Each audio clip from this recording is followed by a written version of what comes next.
স্বাস্থ্যক্ষেত্রে ভুরি ভুরি দুর্নীতি।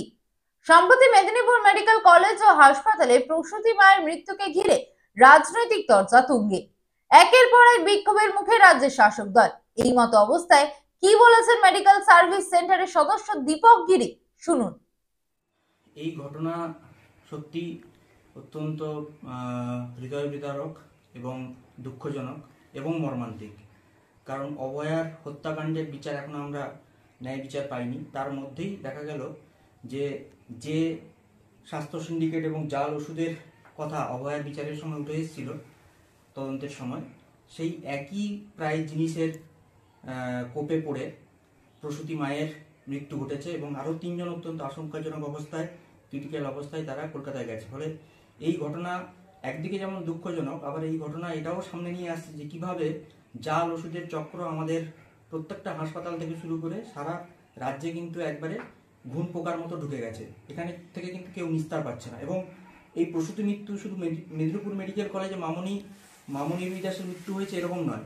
এই ঘটনা কিন্তু মানে প্রমাণিত অপ্রমাণিত প্রায় প্রত্যেক দিনই কিন্তু ঘটে চলেছে। আমাদের সিনিয়র ডাক্তাররা বহুবার স্বাস্থ্য ভবনে অভিযোগ করা সত্ত্বেও কিন্তু তারা কর্ণপাত করেননি। এই যে সোশ্যাল মিডিয়াতে বারবার একটা কথাই উঠে আসছে যে জুনিয়র ডাক্তাররাই দায়ী, এই জন্য কি বলবেন?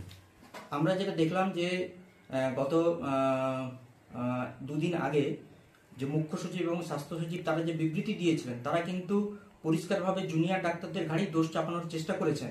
অথচ পোস্টমর্টেম যে রিপোর্ট আমরা পেয়েছি, যেটা মঙ্গলবার দিন রাতে আমরা পেয়েছি, সেই রিপোর্ট কিন্তু বলছে মামনি দাসের পোস্টমর্টেম, সেখানে কিন্তু পরিষ্কার বলা হচ্ছে যে এটা বাইরে থেকে কোনো একটা ইনফেকশনের ফলে কিন্তু তার যে মাল্টি অর্গান ফেলিওর হয় এবং সে কারণে মারা যায়।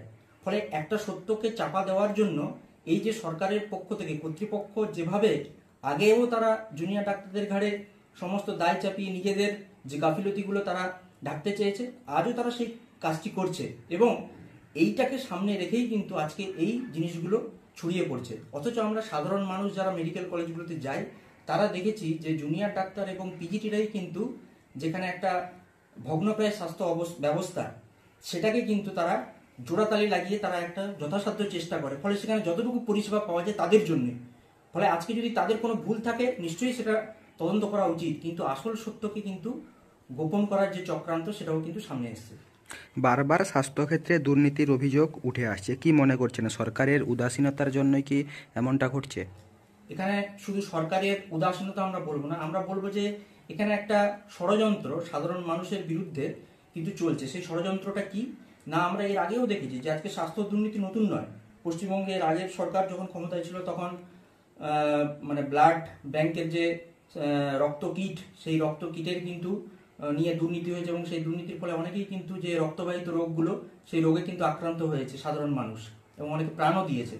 ফলে এই দুর্নীতি কিন্তু দিনের পর দিন বাড়ছে। কেন বাড়ছে? আমরা মনে করি মেডিকেল সার্ভিস সেন্টার থেকে যে আজকে এই যে ওষুধ কোম্পানিগুলি যে অসৎ জাল চক্রের ওষুধ এগুলো ছড়িয়ে পড়েছে, তার কারণ হচ্ছে ইলেকশনের সময় এই যে ইলেকটোরাল বন্ডের মাধ্যমে এই অসৎ ওষুধ কোম্পানিগুলি প্রত্যেকটা সরকারকে কোটি কোটি টাকা তারা কিন্তু উপহার দিয়েছে, আর তার বিনিময়ে তারা তাদের যেই নিম্নমানের ওষুধগুলো তার ছাড়পত্র পেয়ে গেছে।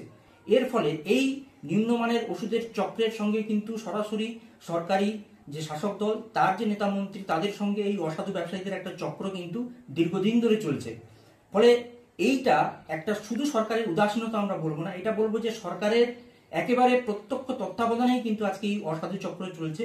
সাধারণ মানুষ যতক্ষণ আন্দোলন করবে, প্রতিবাদ করবে, জুনিয়র ডাক্তারদের এই যে নেতৃত্বে যে গণজাগরণ ঘটেছে এটাকে এগিয়ে যতদিন না নিয়ে যেতে পারবে, ততক্ষণ কিন্তু এই ন্যায় বিচার আমরা আদায় করতে পারবো না।